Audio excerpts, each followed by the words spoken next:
मेरा 63 वर्षों पहले नया जन्म हुआ और मैं कैसे कलीसिया में गया। शुरुआत से ही एक ऐसी कलीसिया जिसमें जोर दिया गया था बाइबल के अध्ययन पर, और मैं उसके लिए बहुत धन्यवादी हूँ। और मेरा बपतिस्मा हुआ पानी में, पर 3 या 4 साल बाद, उसके बाद मैंने पाया कि मेरे जीवन में सामर्थ्य की बड़ी कमी है। मेरे पास बहुत जानकारी थी मेरे सिर में, और उस कलीसिया ने इसी पर जोर दिया गया था। शिक्षा शिक्षा, आपको बहुत बाइबल से जानकारी मिलती थी, पर सामर्थ्य नहीं, एक जैवन जीवन जीने के लिए सामर्थ्य नहीं। और मुझे लगता है कि ये कई मसीहों की अवस्था है जो कलीसियाओं में जाते हैं और थोड़ी और जानकारी प्राप्त करते हैं, सत्य प्राप्त करते हैं, पर परीक्षा है हमारे दिन प्रतिदिन के जीवन में, क्या हमारे पास सामर्थ्य है वैसे जीने के लिए जैसे यीशु चाहता है हम जिए। इसलिए जैसे मैं बाइबल पढ़ने लगा, मैंने पवित्र आत्मा के भरपूरी के बारे में पढ़ा, और जिस कलीसिया में मैं जाता था उस कलीसिया में इस पर बिल्कुल जोर नहीं दिया जाता था, पवित्र आत्मा का बपतिस्मा, उसमें डूबना। और इसलिए मैं प्रभु को उसके लिए खोजने लगा। और किसी ने मुझे कहा कि मैं पेंटिकॉस्टल चर्च में जाऊं, और मैं वहां गया। और मैं ईमानदारी से बताना चाहता हूं, मैं बहुत निराश हो गया जो मैंने देखा। मैंने बहुत आवाज़ सुनी, मैं कई पासवानों को देखा जो पैसे के पीछे भागते थे, और मैंने कहा ये वे नहीं हो सकता। और फिर मैं अपने आप परमेश्वर को खोजने लगा। उन दिनों में मैं नौसेना में था, मेरे पास अपनी रूम थी, और मैं प्रभु को खोजता था। और प्रभु ने मुझे कुछ दिखाया जहाँ जो मैंने कहीं नहीं सुना था। वो सोचे जब यीशु पवित्र आत्मा से अभिषिक्त हुआ तब। और मैं बाइबल से जानता था कि यीशु मसीह का अभिषेक किया गया, अगर वैसा है तो मुझे भी अभिषेक पाने की आवश्यकता है। पर कब यीशु मसीह पवित्र आत्मा से अभिषिक्त हुआ? जब वो यूहन्ना बपतिस्मा देने वाले के अधीन हो गया, कि वो उसको पानी में डुबाए, बपतिस्मा में डुबाए। और इसलिए जब यूहन्ना वो अधीन हो गया कि यूहन्ना उसको पानी में ढकेले और फिर उसको ऊंचा उठाए, और तब पवित्र आत्मा उस पर आया। आप मत्ती उसके 3 अध्याय में से पढ़ते हो। और इसलिए बपतिस्मा का मतलब ये है, रोमियो 6 अध्याय में लिखा है कि हम अधीन होते हैं मृत्यु के। मेरे स्वयं के जीवन के मृत्यु के प्रति मैं अधीन होता हूं। मेरा पुराना मनुष्य यीशु के साथ क्रूस पर चढ़ाया गया और मैं अधीन होता हूं उसके।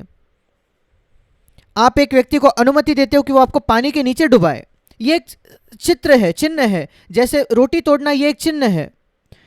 और यहां एक चिन्ह है कि आप किसी के अधीन हो रहे हो जो आपको पानी में ढकेल रहा है। ये मरने का जरूर एक तरीका है। अगर आप एक व्यक्ति को पानी के नीचे रखो तो वो मर जाएगा कुछ मिनटों में। पर आप क्यों ऐसे व्यक्ति के अधीन होते हो कि जो आपको पानी में ढकल रहा है? क्योंकि आप जानते हो वो आपको वहां छोड़ेगा नहीं, वो आपको उठाएगा।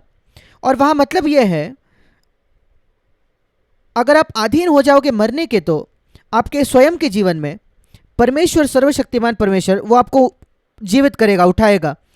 और पवित्र आत्मा की सामर्थ्य यीशु पर तब आई। और इसलिए उस समय से, ये 1963 का समय है, मुझे बहुत स्पष्टता से याद है, मैं परमेश्वर को खोज रहा था अभिषेक के लिए, कि मैं परमेश्वर के वचन का प्रचार करूं, उसकी सेवा करूं।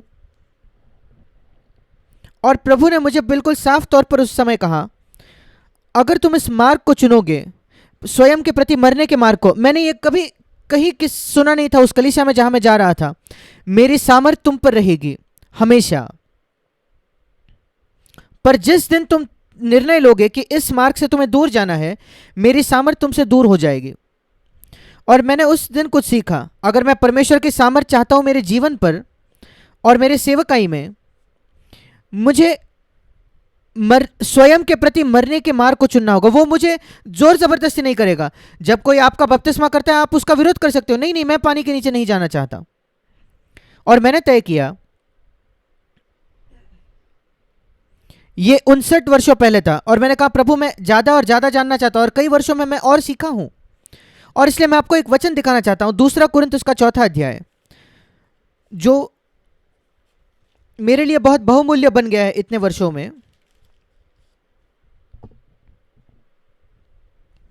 पुराने नियम में परमेश्वर के आशीष का चिन्ह था प्रॉस्पेरिटी, सफलता। किसी के शत्रु अगर हराए जाते हैं, यह चिन्ह था कि परमेश्वर आपको आशीष दे रहा है। अगर आपके जीवन में सब कुछ सही हो रहा है, सही समय पर आपको प्रमोशन मिल रहा है, आप काफी पैसा कमा रहे हो, पुराने नियम में आशीष की यह चिन्ह थी। नई वाचा का आशीष, परमेश्वर शायद आपको पैसा दे या पैसा ना दे, वो महत्वपूर्ण नहीं है, ये दुय्यम है। ये सारी चीजें, जितना पैसा आप कमाते हो, आप बहुत करोड़पति हो या थोड़ा ही कमाते हो जिससे आप जी सकते हो, ये ज्यादा मायने नहीं रखती। कोई इसमें लाभ नहीं है या बुराई भी नहीं है। महत्वपूर्ण बात यह है कि क्या हमारे पास यीशु का जीवन है क्या, और हमारे जीवन में यह प्रकट हो रहा है क्या। और ये जो वचन है ये हमें बताते हैं ये कैसे होता है।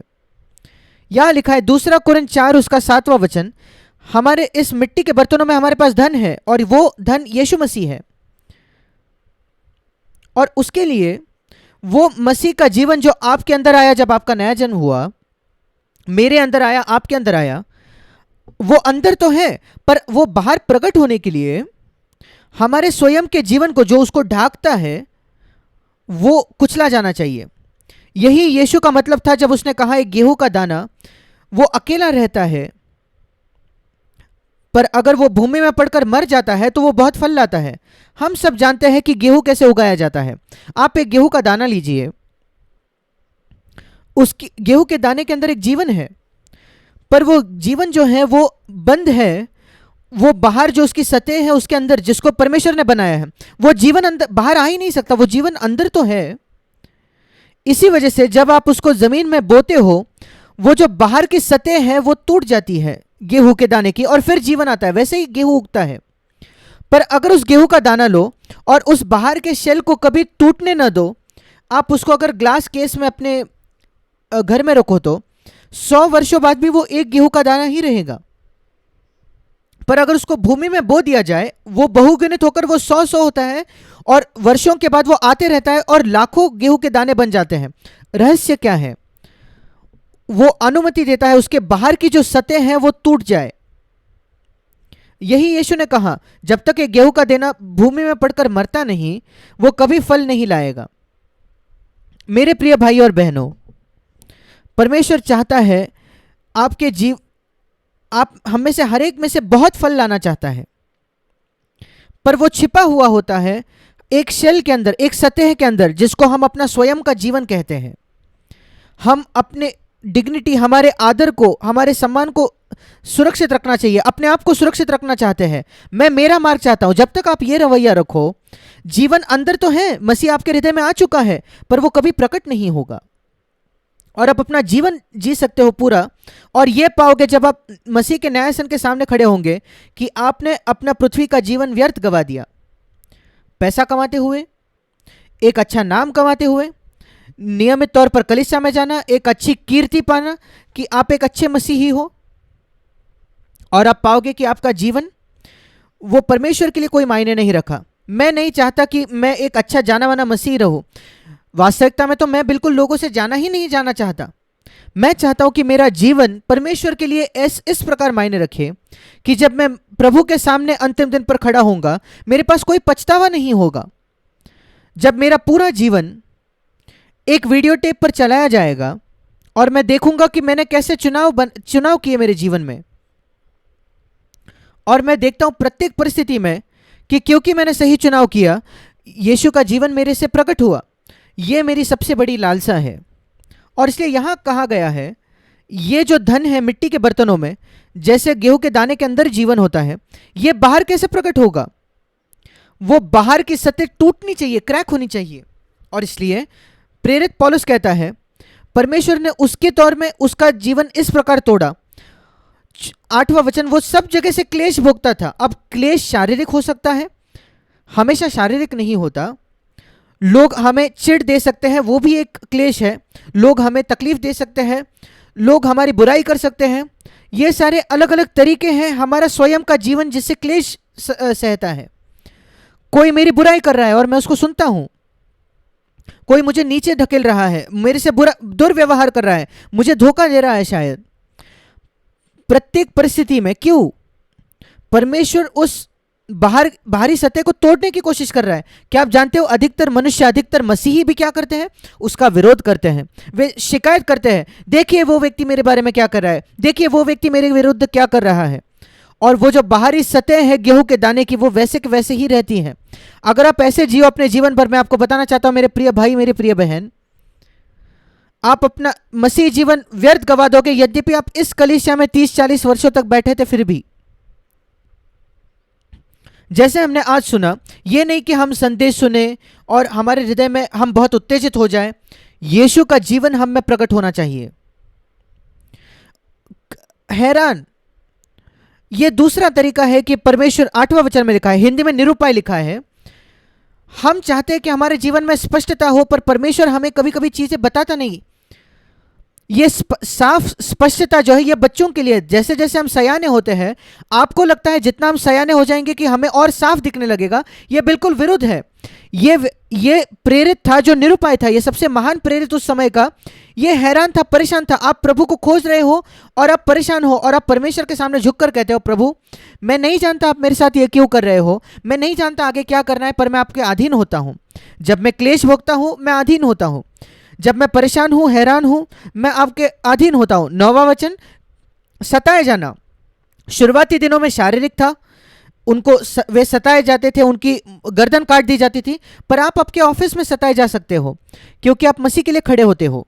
मैंने ये पाया है, जब मैं नौसेना में था, मैंने कई परिस्थितियों में देखा जहां मेरे वरिष्ठ अधिकारी मुझे तकलीफ देते थे, बुरे रिपोर्ट लिखते थे, क्योंकि मैं मसीह के लिए खड़ा होता था। और मैंने कहा कि मैं कुछ अधर्मी काम नहीं करूंगा, मैं ये नहीं करने से इनकार करता हूं।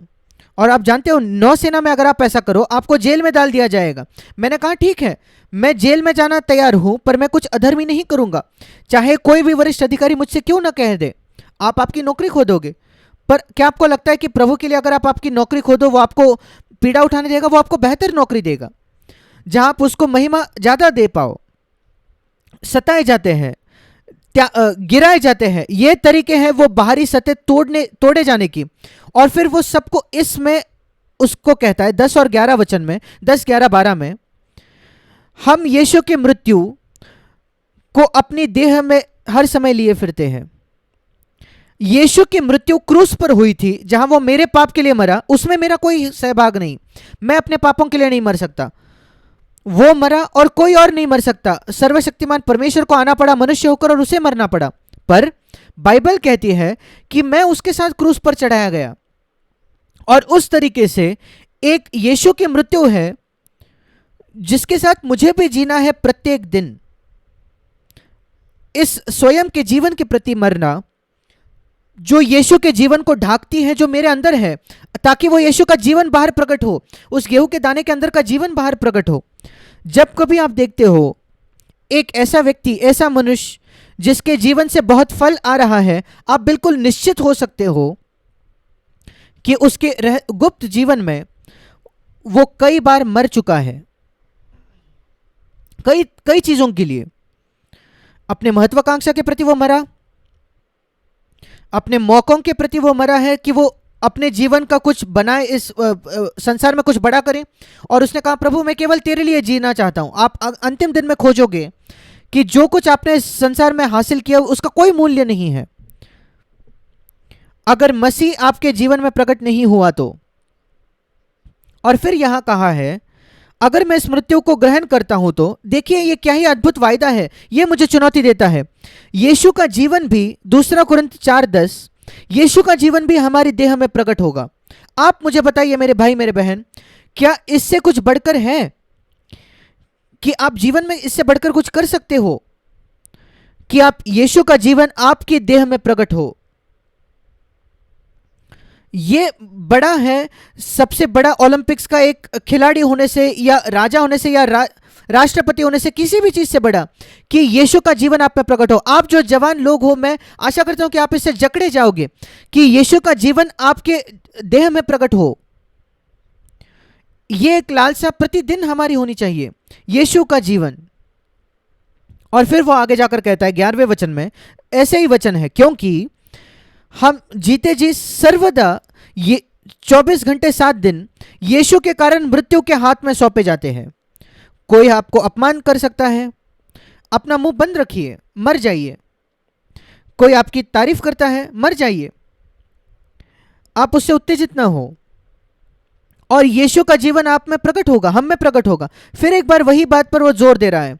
और केवल उतना नहीं, अगर मैं इस अपने आप के प्रति मरने के मार्ग पर जाऊं तो 12वां वचन कहता है, यीशु का जीवन मेरे द्वारा प्रकट होने लगा, दूसरे लोगों में प्रकट होने लगेगा। और 10 और 11 वचन मेरे बारे में है, और 12वां वचन वो दूसरों में प्रकट होगा। और इसलिए अब मैं कैसे जान सकता हूं कि मैं सचमुच अपने आप के प्रति मर गया हूं क्या? एक तरीका है जानने का। क्या आप जानते हो एक कॉफिन पर क्या लिखा जाता है जिसमें मरा हुआ शरीर रखते हैं? RIP इंग्लिश में लिखते हैं, रेस्ट इन पीस, शांति में विश्राम करे। और ये जो विश्राम है ये सबूत है मृत्यु का, पूर्ण विश्राम, जैसे हम कुछ समय पहले सुन रहे थे। अगर कोई बेचैनी है मेरे हृदय में, पवित्र आत्मा मुझे बता रहा है कि तुम्हारी मृत्यु नहीं हुई है अब तक। एक मरा हुआ व्यक्ति कभी बेचैन नहीं होता, कभी नहीं। अगर वो बेचैन है फिर आप उसको कॉफिन में मत डालो, वो मरा नहीं है। जब एक व्यक्ति मर चुका है, बिल्कुल जैसे उस कॉफिन पे लिखा होता है, शांति में विश्राम करे। आराम, विश्राम है और शांति होती है। और मैं आसानी से ये खोज सकता हूं कि मैं अपने प्रति मरा हूं या नहीं। मैं ये परीक्षा अपने आप के लिए इस्तेमाल करता हूं अलग अलग परिस्थितियों में। अगर मैं देखता हूं मेरे अंदर कोई बेचैनी है, ये होता है कभी कभी, मैं कहता हूं प्रभु मैं मरना चाहता हूं यहां। और कभी कभी एक संघर्ष होता है मरना। मैं आपको ईमानदारी से बताना चाहता हूं, एक संघर्ष होता है मरना, पर मैंने उस मार्ग को चुना और मैं कहता हूं प्रभु मुझे कोई नहीं फर्क पड़ता कितना समय लगता है, मैं विश्राम में प्रवेश करूंगा। यह बहुत बहुत महत्वपूर्ण है। और प्रभु ने इस पर जोर दिया बहुत ज्यादा पुराने नियम में। उदाहरण के तौर पर हम पढ़ते हैं कि परमेश्वर ने पृथ्वी का निर्माण किया 6 दिन में, और आदम का 6ठे दिन में निर्माण किया। और उसको बनाया गया था कि वो एक माली रहे एदेन के बगीचे में, और बहुत काम था एदेन के बगीचे में। परमेश्वर ने आदम का निर्माण ऐसा नहीं किया कि वो आलसी व्यक्ति हो, आलस में दिन भर पड़ा हो, नहीं, उसको पहले दिन से काम करना था उस बगीचे में। पर परमेश्वर ने उसे बताया रुक जाओ, काम करने के पहले बगीचे में मैं तुम्हें कुछ सिखाना चाहता हूं। और आदम का पहला दिन, याद रखिए, उसको 6ठे दिन के अंत में बनाया गया था। 6ठे दिन के पहले हिस्से में उसने प्राणियों को बनाया, जानवरों को बनाया, आप उत्पत्ति 1 में पढ़ते हो। और 6ठे दिन के अंतिम भाग में उसने आदम को बनाया। और आदम का पहला दिन ये परमेश्वर का 7वां दिन था। और हम उत्पत्ति उसके दूसरे अध्याय में पढ़ते हैं, वो विश्राम का दिन था। परमेश्वर ने उसको सब्बत नाम दिया। और परमेश्वर आदम को क्या सिखाने की कोशिश कर रहा था? आदम, बहुत काम करना है बगीचे में, पर तुम उसे ढंग से तब तक नहीं कर सकते जब तक तुम विश्राम में नहीं प्रवेश करते। तुम्हें पहले विश्राम, परमेश्वर में विश्राम करना सीखना है, इसके पहले कि तुम मेरे लिए काम करो। अगर तुम बेचैन हो तो तुम मेरा काम नहीं कर सकते। यह पाठ है 7वें दिन से, सब्त के दिन से। आदम, मैं नहीं जानता वो इसको समझा क्या नहीं, पर विश्राम, शांति में विश्राम, मुझे नहीं लगता उसने ये इसको समझ लिया, इसलिए अगले दिन उसने जाकर पाप किया। जब कभी बेचैनी है, अगर आदम इस पाठ को अच्छे से समझ जाता तो उसके पास एक विवेक था, बहुत ही संवेदनशील विवेक। याद रखिए, सबसे संवेदनशील विवेक उसका था, आपसे बेहतर, मुझसे बेहतर, क्योंकि उसने कभी पाप नहीं किया था। और वो अति संवेदनशील विवेक उसको 7वें दिन सिखाया गया था कि आपको अपने विवेक में निरंतर विश्राम में रहना है। वो बगीचे में गया, दोनों आदम हवा, और वहां वो सांप उसको प्रलोभित कर रहा था कि वो उस फल से खाए।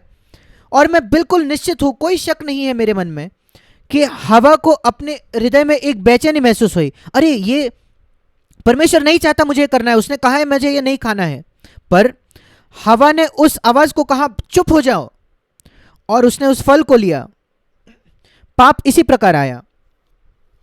और आप और मैं कई बार उस बेचैनी के आवाज को हमने कहा है चुप हो जाओ, मैं अभी भी ये करने वाला हूं। ये वही पाप है जो आदम और हवा ने किया। मैं आपसे कहूंगा कम से कम अब से उस बेचैनी की आवाज को सुनिए आपके हृदय में।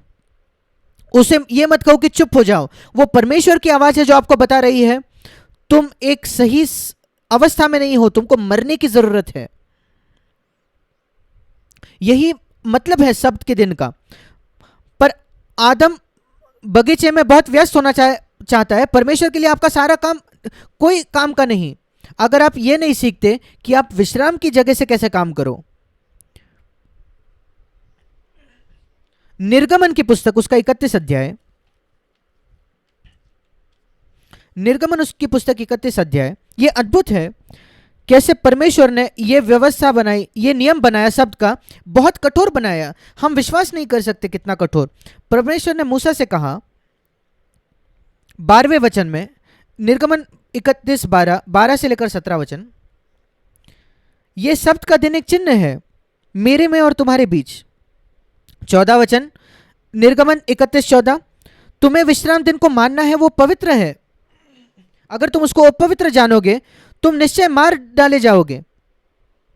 जो कोई उस दिन में कुछ कामकाज करेगा उसको लोगों के बीच से नष्ट कर दिया जाना चाहिए।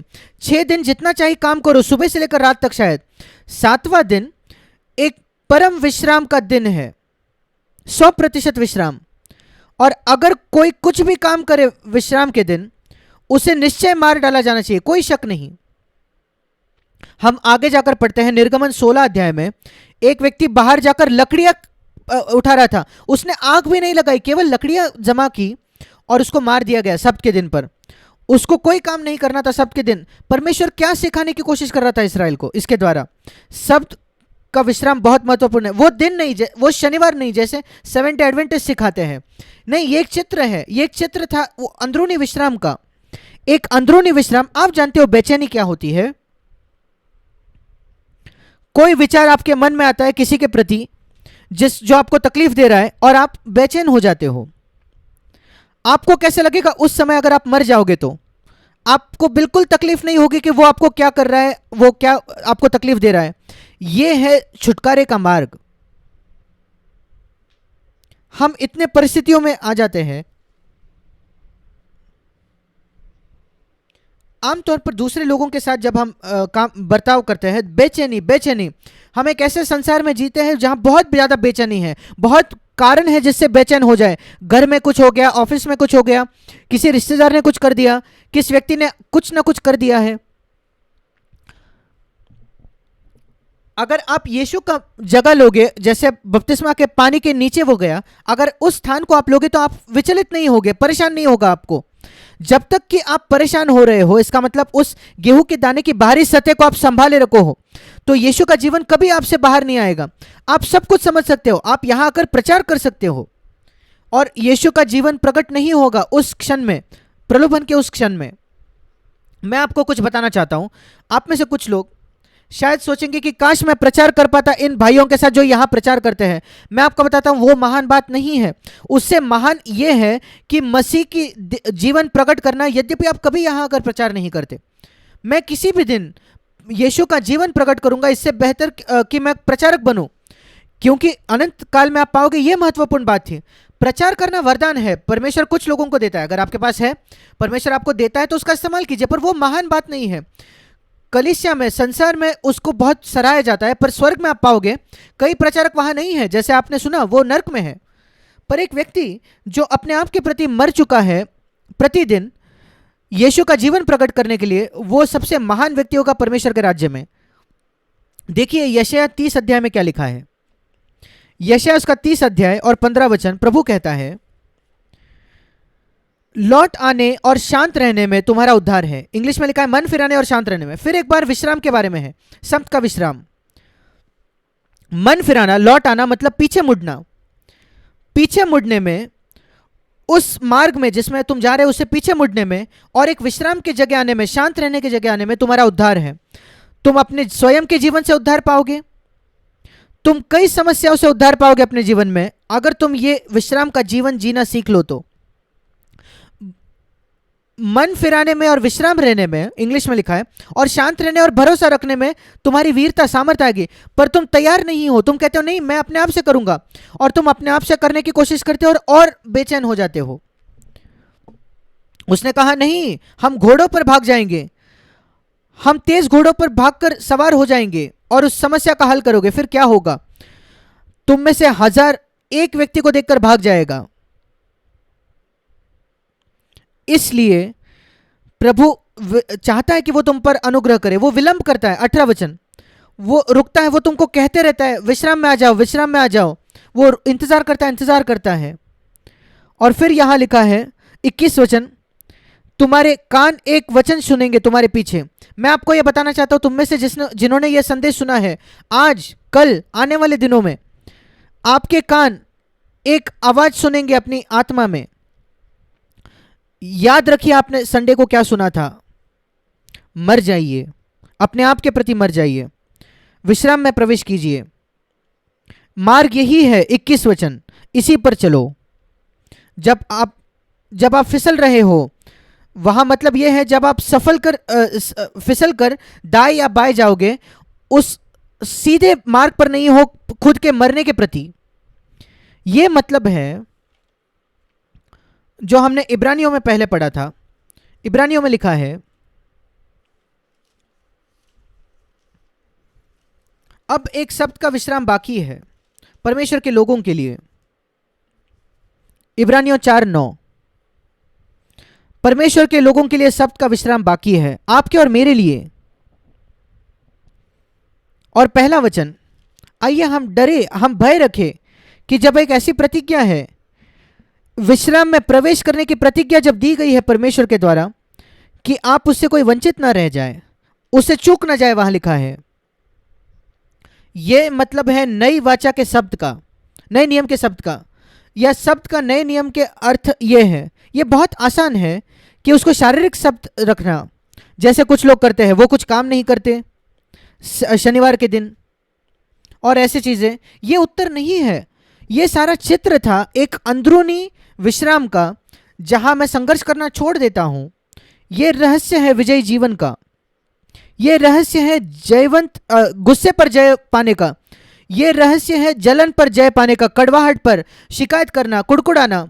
ये रहस्य है निराशा पर जय पाने का और खुद पर दोष लगाने से जय पाने का, और निरंतर किसी से चिढ़ने पर जय पाने का। समस्या वही होगी, पर आप विश्राम में आ जाओगे। वो दुष्ट व्यक्ति वो दुष्ट ही रहेगा, पर आप विश्राम में आ जाओगे। ये एक अद्भुत जीवन है। ये जीवन है परमेश्वर ने अपने लोगों के लिए जिसको तैयार किया। कनान का देश, कनान की भूमि जहां इसराइल के बच्चों को जाना था, वो एक चित्र था विश्राम का। इब्रानियों 3 में यही लिखा है, 40 दिन वे जंगल में भटक रहे थे और उन्होंने विश्राम में प्रवेश नहीं किया। 16 से 19 में लिखा है इब्रानियों 3। वो जो कनान की भूमि थी, वो विश्राम का एक प्रतीक था, वो चित्र था। और वहां लिखा है अब हमें उसमें प्रवेश करना है। एक और वचन, कुलुसियों की पत्री 3 अध्याय, ये मेरे लिए एक बहुत बड़ा मार्गदर्शन रहा है। कुलुसियों की पत्री 3 अध्याय विश्राम से ही जुड़ा हुआ एक वचन है, नए शब्द है नए नियम में, शांति। आप यूहन्ना 20 में पढ़िए, जब कभी यीशु पुनरुत्थान के दिन किसी को प्रकट हुआ, उसके पहले शब्द थे शांति। शांति, तुम्हें शांति मिले।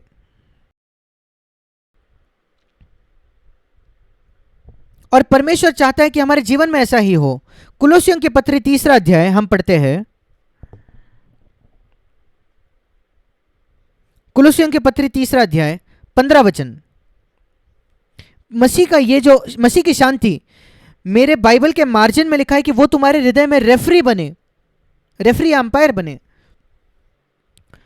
एक रेफरी होता है जिसके पास सीटी होती है आपके हृदय के अंदर। जब वो सीटी बजाता है, वो तुरंत खेल वही रोक दीजिए। उसके बाद आप कुछ भी करोगे वो कोई मायने नहीं रखेगा। आप बॉल लेकर दौड़ सकते हो, आप बॉल को दूर फेंक सकते हो, कोई फायदा नहीं। आप उसको बास्केट में फेंको या गोल में मार दो, कोई फायदा नहीं। जब रेफरी अपनी सीटी बजाए, उसके बाद कुछ मायने नहीं रखेगा। आपको रुकना है, उसको पहले सही करना है। एक फाउल हो गया है वहां। और यहां लिखा है परमेश्वर ने एक रेफरी, एक अंपायर हमारे हृदय में रखा है, वो है शांति या विश्राम। जब कभी आप बेचैनी पाओ आपके हृदय में किसी भी परिस्थिति में, तो किसी को दोष मत लगाओ।